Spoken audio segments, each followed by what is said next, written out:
오늘 잠언 23장의 말씀을 통하여서 탐하는 자들과 더불어 사귀지 말라라는 제목으로 강의 이어가도록 하겠습니다. 여러분들 오늘 본문 함께 읽으면서 어떤 말씀들이 눈에 들어오셨습니까? 본문을 묵상하다가 여러 교훈 중에 제 눈에 유독 들어오는 반복되어 있는 것들을 좀 묶어보았습니다. 1절에 보면 내가 관원과 함께 앉아 음식을 먹게 되거든, 이렇게 식탁 교제에 관련된 말씀처럼 보이는 것이 3절까지 이어지고 있고요. 또 6절에서 악한 눈이 있는 자의 음식을 먹지 말며 라고 역시 이 교제에 관한 말씀이 6절부터 8절까지 이어지는 것을 보게 됩니다. 또 이후에 20절에 보면 술을 즐겨 하는 자들과 고기를 탐하는 자들과 더불어 사귀지 말라. 자, 20절과 21절 또한 교제에 관한 말씀, 또 그 가운데 이렇게 식탁 교제, 먹는 것에 관한 것들이 등장하는 것을 보게 되죠. 29절에서 또 마지막 절까지는 이런 말씀이 등장합니다. 재앙이 누게 있느뇨, 근심이 누게 있느뇨, 분쟁이 누게 있느뇨, 원망이 누게 있느뇨, 까닭 없는 상처가 누게 있느뇨, 붉은 눈이 누게 있느뇨, 술에 잠긴 자에게 있고 혼합한 술을 구하러 다니는 자에게 있느니라 라고 이렇게 29절에서 35절까지는 술 취함에 대한 말씀이 이어지는데, 이것은 20절과 21절에서 교제의 대상으로 멀리해야 될 그 대상으로 소개하고 있는 술을 즐겨 찾는 자에 대한 부연 설명처럼 보입니다. 표면적으로 떼어놓고 보면 교제에 대한 주된 말씀들로 보여지나 조금 더 세부적으로 이 말씀들을 보게 되면요, 절제에 대한 말씀이다라는 것을 알 수 있게 됩니다. 자, 오늘 잠언 23장의 이 말씀들을 통하여서 저와 함께 교제와 절제에 관하여 그 지혜를 하나님께 구하여 보고자 합니다. 1절 말씀을 다시 보겠습니다. 1절. 내가 관원과 함께 앉아 음식을 먹게 되거든 삼가 내 앞에 있는 자가 누구인지를 생각하며. 여기 관원이라고 번역된 단어는요, 통치자를 의미하는 단어예요. 그래서 이게 공무원을 의미하는 단어가 아니라 통치자, 국가 원수, 그래서 군주 혹은 왕을 가리키는 직접적인 단어입니다. 이렇게 놓고 보면 지금 가정하고 있는 식탁 교제가 일반적인 상황은 아닌 것이죠. 어떤 분위기인 것 같습니까? 잘 차려진 왕실의 잔치자리에 참석하고 있다라는 것을 가정하고 있는 거죠. 영광스러운 자리입니다. 이런 자리에 있을 때 삼가 생각하라 라고 교훈을 하고 있어요. 우리말에는 다르게 번역하고 있지만 원어상에는 이것이 같은 단어의 2번 연속으로서 강조하고 있다는 것을 알 수 있는데요. 그 의미가 뭐냐면 분별하라는 거예요. 분별하고 또 분별하라. 직역하면 이렇게 되겠죠. 그러면 우리에게 무엇을 그렇게 분별하라고 강조하고 있는 것일까 보겠습니다. 잘 차려진 음식일 수도 있고, 그 분별의 대상이 또 사람을 지칭하는 것으로 볼 수도 있어요. 네가 지금 그 잔치자리에 누가 함께 있는지 그 사람들을 분별해 보아라 일 수도 있고, 앞서 이야기한 것처럼 그 차려진 음식들을 분별하라 라는 의미일 수도 있는데, 전자의 경우라면 현혹될 수도 있는 그 화려한 식탁과 그날의 분위기, 또 영광스러운 자리에서 쉬 너의 마음을 빼앗길 수도 있을진데 이것을 경계하라 라는 말씀으로 이해해 볼 수 있을 테며, 후자의 경우에는 지금 초대받아서 함께하고 있는 이들을 주목하여 보고, 그리고 무엇보다도 너를 초대했던 그 초대의 주인인 군주나 왕의 의도를 분별해 보아라. 왜 너를 초대하였는지 생각해 보아라 라는 말씀으로 이해해 볼 수 있습니다. 결국 1절의 이 말씀은요, 허영이나 육신의 욕구에 휘말리지 말고 그 주어진 상황을 냉철하고 또 주의 깊게 잘 판단하고 분별하라라는 말씀인 것이죠. 자, 2절 말씀을 이어보겠습니다. 내가 만일 음식을 탐하는 자이거든 내 목에 칼을 둘 것이니라. 자, 1절 말씀과 연관하여서 이 2절 말씀은요, 음식을 탐하고 절제하지 못함이 결국 파국으로 이르게 될 것임을 경계하고 있습니다. 절제와 더불어 주어진 상황을 잘 분별하라는 동일한 말씀으로 이해해 볼 수 있겠죠. 3절. 그의 맛있는 음식을 탐하지 말라. 그것은 속이는 음식이니라. 여기 맛있는 음식이라고 표현된 대목의 원어적인 표현은요, 조금 다릅니다. 진귀한 음식이란 뜻이에요. 진귀한 음식. 맛을 넘어 평상시에 구경하지 못할 귀한 음식을 의미하는 것이겠죠. 왕실장치에 등장할 법한 그런 음식을 가리키는 것으로 1절부터 이어지는 말씀으로 이해해 보시면 되겠습니다. 자, 이런 음식을 탐하지 말라라고 말씀하시는데, 탐하다라고 번역된 이 단어 역시 어떤 의미냐면 바라다, 마음을 기울이다, 갈망하다, 시기하다, 사모하다라는 뜻의 의미를 가집니다. 자, 어떤 뉘앙스인지 이해가 되시죠? 이유에 대해서 이렇게 말씀을 하시는데, 그것이 너를 속이는 음식이다라는 거예요. 이 말씀은요, 불분명한 대상이 되는, 나를 초청한 군주가 누구이냐, 왕이 누구이냐, 그 주권자의 기만으로 보기에는 설명이 비약합니다. 이 1절에 3절에 등장하는 설명에는 비약해. 오히려 이런 진귀한 음식이 나를 기만하고 나를 속이는 것이다 라는 해석이 더 자연스럽습니다. 자, 우리가 삶을 살아가다 보면 이런 의도치 않은, 또 상상할 수 없는 상황에 맞닥뜨릴 때가 분명히 있습니다. 누군가의 초대 혹은 베품으로 평상시에 먹어보지 못한 음식을 먹을 때도 있고, 접하지 못하던 환경으로 여행이 될 수도 있죠. 그런 곳으로 인도되어져서 다른 류의 삶을 볼 수도 있고, 환경을 접할 수도 있고, 의식주를 접할 수도 있습니다. 그때 그 화려하고 진귀한, 이것은 지금 나의 삶과 비교해 볼 때 더 가치 있어 보이고, 더 화려해 보이고, 더 좋아 보이는 환경이에요. 그 환경 가운데 내 마음이 빼앗길 수 있다라는 거죠. 그래서 일상으로 돌아오면 이 마음이 뒤숭숭할 수밖에 없음을 경계하고 있는 말씀이 되겠습니다. 그래서 이것이 지금 1절에서 3절의 식탁 교제와 또 그 교제하는 대상으로 국한될 것이 아니라 우리의 삶의 전반적인 것들을 바라볼 수 있죠. 그래서 탐하는 마음에 대한 절제의 말씀으로 우리에게 주시고 계신다. 6절, 악한 눈이 있는 자의 음식을 먹지 말며 그의 맛있는 음식을 탐하지 말지어다. 6절에서 저 8절까지 이어지는 말씀은 우리가 조금 전 살펴본 단락의 말씀과 비교해 보면, 1절에 3절 말씀과 비교해 보면 그 소재와 표현의 유사성을 가지고 있습니다. 다만 앞에 1절에서 3절 여기에서는요, 절제에 대한 교훈의 무게가 조금 더 실려 있다라고 하면요, 6절에서 8절은 교제에 대한 교훈의 말씀의 무게가 조금 더 실려 있습니다. 두 개가 공존하는데 의미를 알겠죠? 자, 보겠습니다. 6절에는 부정명령으로 함께 음식을 먹지 말라, 또 음식을 탐하지 말라라고 교훈하고 있습니다. 먼저 그 대상을 보시면 악한 눈을 가진 사람입니다. 악한 눈. 잠언 22장 9절에서는요, 이와 대조되는 표현이 등장하는데, 가난한 자에게 양식을 베푸는 선한 눈을 가진 자입니다. 또 본문과 동일한 표현이 신명기 15장 9절에 등장하고 있어 제가 읽어드립니다.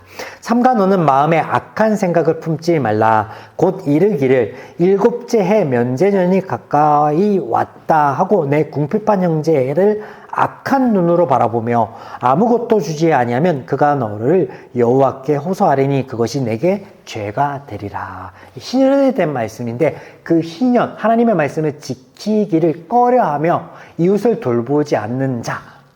그래서 22장 9절에, 잠언 22장 9절에 나온 가난한 자에게 양식을 베푸는 선한 눈과 반대되는 것으로 소개하고 있죠. 베푸는 것에 인색한 사람, 부하나 그 부함으로 자신의 영달만을 꾀하는, 이웃을 핍박하는 사람, 이것을 본문에서 가리키고 있는데, 이런 사람을 멀리하라 라고 말씀하세요. 또 그로부터 오는 것이 아무리 귀하고 맛난 음식이라도 너희는 그것에 마음에 기울이지 말고 절제할 것을 권면하고 계십니다. 자, 이어지는 구절들을 조금 더 살펴보겠습니다. 7절, 대적 그 마음의 생각이 어떠하면 그 위인도 그러한즉 그가 내게 먹고 마시라 할지라도 그의 마음은 너와 함께하지 아니함이라. 이중성을 경계하고 있습니다. 겉으로는 친절을 베푸는 것 같으나 너의 친구인 것 같으나 그 안에는 이기적인 의도가 숨겨져 있음을 경계하고 있다라는 것인데 누가복음 6장에서 예수님께서는요 이렇게 말씀하십니다. 악에서 악을 내라니 이는 마음에 가득한 것이 입으로 남이니라. 자, 이 말씀을 이렇게 표현해 볼 수 있죠. 사과나무에서 사과 열매를 얻는다. 사과나무의 실과가 난다. 악한 눈을 가진 자가 선택적으로 나에게만 선한 눈을 가질 수 있다라는 너희의 헛된 기대와 희망을 버릴 것을 권면하고 있는 거죠. 여기에 여러분 교제의 지혜가 있습니다. 누구에게나 동일하게 대하는 진실된 사람을 가까이 하라는 거예요. 그리고 그 진실됨이 선함이라면, 선한 눈을 가진 사람이라면 더욱 너희에게 좋을 것이다 라고 말씀하고 있는 거죠. 반대로 너희 또한 그러한 사람이 되라 라는 것입니다. 8절 내가 조금 먹은 것도 토하겠고 내 아름다운 말도 헛된 대로 돌아가리라. 이 구절은요 악한 눈을 가진 사람이 베푸는 음식, 호의를 받아들인 결과를 말씀하시는 대목인데 조금 먹은 것, 원어상에 이거는요 어떤 것을 가리키냐면요 작은 부스러기를 가리키는 거예요. 작은 부스러기.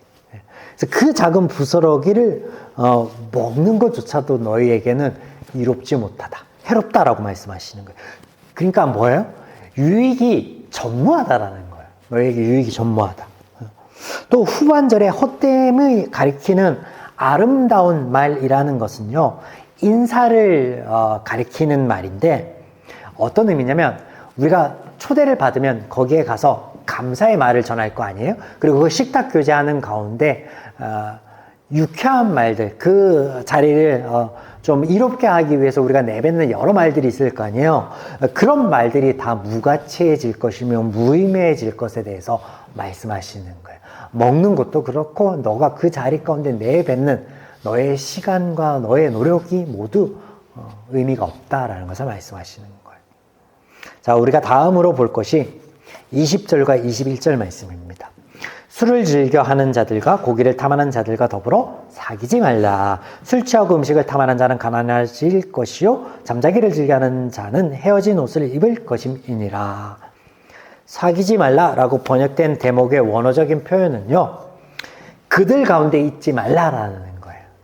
그래서 교제를 넘어서 한 공간 안에 있는 것조차 절제하라라는 강한 의미의 교훈의 말씀이 되겠습니다. 이 말씀들 속에서 교제와 더불어 절제에 대하여 교훈하고 있음을 우리는 보게 되는 것이죠. 멀리해야 될 사람이 어떤 자들이냐? 본문에 두 부류의 사람을 언급하고 있습니다. 술을 즐겨하는 자들 그리고 고기를 탐하는 자들입니다. 이 표현이요. 육식주의자를 멀리하고 술 먹는 자들을 멀리하라라는 그런 의미가 아니에요. 그런 가벼운 의미가 아니라 방탕한 자들을 의미하는 거예요. 방탕한 자들. 자, 방탕이 어떤 의미입니까? 우리말 사전에 보면 방탕을요 한마디로 표현하고 있습니다. 주색 잡기. 그런데 성경의 방탕이라는 단어는요 여러 의미로 사용되고 있는데 이 시간에 잠깐 정리해 보도록 하겠습니다.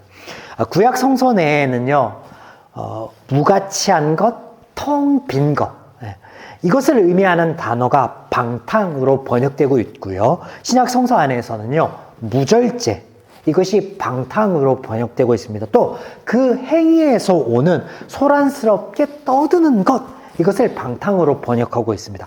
자, 이렇게 성경 내에 15번 정도가요, 방탕에 대한 단어들이 등장하는데 이것을 정리해보면 무절제와 무가치가 바로 방탕입니다. 그래서 이것을 최종적으로 정리해보면 이렇게 우리가 이해해 볼 수 있습니다. 절제하지 못하는 삶이 방탕이며 그런 삶의 가치 없음을 하나님께서는 이 방탕이라는 말씀 안에, 이 단어 안에 말씀하고 계십니다. 한 번 더. 절제하지 못하는 삶이 방탕이며 그런 삶 안에 가치가 없다. 이런 방탕한 자를 본문에서는요, 21절에 게으름과 동일시하고 있습니다. 가난하여지고 넉마를 입게 될 것이다 라는 말씀으로. 여기서 가난하여지는 것은요, 상속권의 상실이라는 의미예요. 원어적인 의미가 상속권의 상실. 이를 하나님과 우리의 관계 안에서 이해해 보면 우리가 이렇게 이해해 볼 수 있습니다. 하나님 나라의 유업을 방탕한 삶 가운데는 이어갈 수 없다라는 것이죠. 자신과 삶에 절제하는 규모 있는 삶이 전제되어지고 있고요. 당연히 그 힘은 하나님의 말씀 안에 있는 거죠. 그때 비로소 우리의 삶 가운데 하나님의 나라의 유업이 발하여질 것이다 라는 말씀으로 이해해 볼 수 있다. 네. 본문으로 돌아가 여기서 우리가 생각하여 볼 것은, 그렇다면 왜 지혜의 말씀들 가운데 무절제와 무가치에 대한 실예를 술 취함과 고기를 탐하는 것을 말씀하시는 것일까? 이게 방탕함의 기본적인 것이긴 한데 왜 굳이 이 두 가지를 언급하고 있을까? 술은요, 인류만큼이나 긴 역사를 가지고 있습니다. 네. 인류가 만든 가장 오래된 음료 중에 하나가 뭐냐면 맥주예요. 네. 그 기원을 보면 5,000년 전으로, 기원전 5,000년 전으로 거슬러 올라갈 수 있으며, 또 포도주는 그보다 더 오래된 기원전 7,000년 전으로 올라가 보게 됩니다. 성경에서는 노아의 방주의 이야기에 등장하죠. 그리고 가족의 피탄함으로 직결되는 말씀이 등장하고 있는데, 이것을 볼 때 우리는 그보다 더 오래전에 술이 존재했다는 것을 알 수 있게 됩니다. 에베소서 5장 18절에서는 술에 취해 있는 것 자체를 방탕으로 규정하고 있습니다. 뭐예요? 술이 바로 절제 없는 삶으로 너희를 유인하는 아주 중요한 요인이다라는 것을 말씀하고 있는 거예요. 자, 그 자세한 이유를 본문 29절에서부터 끝절까지 설명하고 있으니 이것을 쉬운 성경으로 제가 읽어드릴 텐데, 중간중간에 제가 원어적인 의미를 첨언하여서 조금 읽어드리겠습니다. 29절. 탄식이 누구에게 있는가? 슬픔이 누구에게 있는가? 분쟁이 누구에게 있는가? 불평이 누구에게 있는가? 누가 불필요한 상처와 충혈된 눈을 가지고 있는가? 지속적으로 술독에 빠진 자에게 있고 독한 술을 찾아 들이키는 자에게 있다. 술잔에 따라진 포도주가 얼마나 붉고 번쩍이며 목으로 술술 넘어가는지 떠들어 보지 마라. 자, 31절에 술의 매력을 표현하고 있는데, 보기에도 좋고 또 마실 때 목 안에 부드럽게 넘어간다라는 감각적인 기록을 하고 있습니다. 그런 얘기 하죠. 술술 넘어간다. 네. 32절. 마침내 그것이, 그러나 이게 생략된 거죠. 마침내 그것이 뱀같이 물 것이요 독사같이 쏠 것이라. 그 끝은 파국이다. 33절. 너의 눈은 이상한 것들을 보고 입은 허튼 소리를 짓거리게 될 것이다. 술 취한 모습, 그래서 실수를 하게 되는 것들을 표현하고 있습니다. 34절. 너는 망망대해 가운데, 돛대 가운데 누워있는 자 같을 것이다. 뭐예요? 술을 취해서 가누지 못하는 삶의 모습을, 그리고 그런 사람의 모습을 그리고 있습니다. 35절. 아무리 때려봐라 하나도 아프지 않다. 아무리 때려봐라 아무 느낌도 없다. 술이 언제 깰 것인가? 깨면 나는 또 마셔야지 라고 말할 것이다. 뭐예요? 중독이에요. 중독. 실수와 보이지 말아야 할 모습들을 보여도 절제되지 않고 다시 술을 찾게 될 것이다. 중독에 대해서 경계하고 있는 거예요. 술은 아무리 좋은 말로 포장하여도 술을 탐하는 삶 자체의 끝은 선하지 못하고, 그것은 절제와는 다른 삶으로 너희들을 인도할 것인데, 뭐라고 오늘 말씀하세요? 술은 중독과 연결되어 있다라고 말씀하고 계십니다. 또 성경에서 절제에 대해서 무가치라는 의미가 있음을 우리가 살펴본 것을 떠올려 볼 때, 이런 삶이 이롭지 못하고 선하지 못하고 가치 없다라고 우리는 또한 이것을 받아들일 수 있겠죠. 더불어 술을 즐겨하는 사람과 교제도 경계해야 됨을 말씀하시는 거죠. 왜냐면 그 절제 못하는 삶이 그만의 삶이 아니라 그와 교제하는 사람까지도 그렇죠. 술 취해서 실수하면 누구한테 실수합니까? 자기 자신에게도 실수하지만 함께하고 있는 사람들에게 실수하죠. 하지 못할 말, 우리가 듣지 말아야 될 말들도 듣고 그러므로 삶이 무너지는 것을 보게 되죠. 자, 그래서 앞서 말씀드렸듯이 자, 인류 문화와 더불어서 쭉 이어온 이 술 문화가요, 결코 이롭지 못하다는 거예요. 절제의 삶과는 멀다라는 거예요. 그래서 언급하고 있는 거예요, 하나님께서. 또한 신명기 32장에 보면요, 포도주는 뱀의 독이다라고 오늘 본문과 동일한 표현이 있는데 이게 어떨 때 등장하냐면요, 이방 민족의 풍속과 그들의 삶을 멀리하라라는 말씀 가운데 등장합니다. 그래서 이것이 하나의 문화를 넘어서 그것이 우상화될 수 있음을 경계하고 있다까지 우리가 보게 되는 거죠. 우리가 다음으로 보게 될 것은 고기를 탐하는 것인데 이게 왜 무절제한 삶과 연관됐을까? 이 이야기를 하려면 제법 긴 시간이 필요합니다. 그래서 제가 정말 축약해서 성경의 광범위한 이것들을 축약해서 간략하게 설명드립니다. 첫째는 하나님께서 우리에게 채식을 하도록 하셨다라는 거예요. 창조 기사에 등장합니다. 둘째는 육식을 위해서는 생명을 취해야 됩니다. 본문에서는요, 프레시한 새로운 고기를 탐하는 것으로 나와 있거든요. 그러면 계속해서 생명을 해야 되는 거예요. 별로 하나님께서 보기에 좋지 않다라는 거예요. 또 셋째, 이스라엘 문화 가운데 고기는요, 단순한 육류가 아니라 제의와 의미가 깊이 있습니다. 이것을 생각해 보아야 되고, 또 넷째는 하나님께서 레위기 11장을 통하여서 너희에게 노아 방주 이후에 육식을 허락하였지만 건강을 위해서는 가려야 된다라는 말씀이 11장에 등장하는데, 이때 보면 그 육식을 허락된 동물들은요, 초식 동물들이에요. 육식 동물들이 아니에요. 자, 그래서 종합해 보면 건강과 이방 풍습과 관련이 있음을 우리가 알게 됩니다. 그래서 신선한 육류를 탐하는 것이 사람들이 술을 찾는 것과 같은 이치인 것이죠. 이 또한 절제의 삶을 무너뜨리는 요인으로 작용한다. 그래서 우리에게 절제하고 그런 사람들과 멀리하라라고 말씀을 하고 있습니다. 사랑하는 여러분, 오늘 나눈 말씀 안에 우리는요, 누구와 교제할 것인가, 그리고 나는 어떤 사람이 되어 교제의 장을 열 것인가를 살펴보았고요. 또 그 안에서 우리의 삶 가운데 어떤 것들을 절제해야 되고 어떤 것들을 멀리해야 될까 생각해 보았습니다. 우리가 주로 등장한 것이 먹는 것에 관련된 것이지만 이것이 먹는 것에 국한되지는 않습니다. 우리의 마음이 무절제한 것으로 흐르게 하는 많은 유혹들이 우리 삶 가운데 있습니다. 오늘 말씀을 통하여서 이 하나님의 말씀이 우리의 능력이 되고 우리의 등불이 되어서 절제하는 삶, 그래서 가치 있는 삶을 오늘도 살아내어 가는, 그래서 그리스도인으로서의 그 삶이 세상의 빛과 소금으로서의 역할을 능히 감당할 수 있기를, 그런 우리의 한 주의 발걸음이 되기를 주님의 이름으로 간절히 축원드립니다.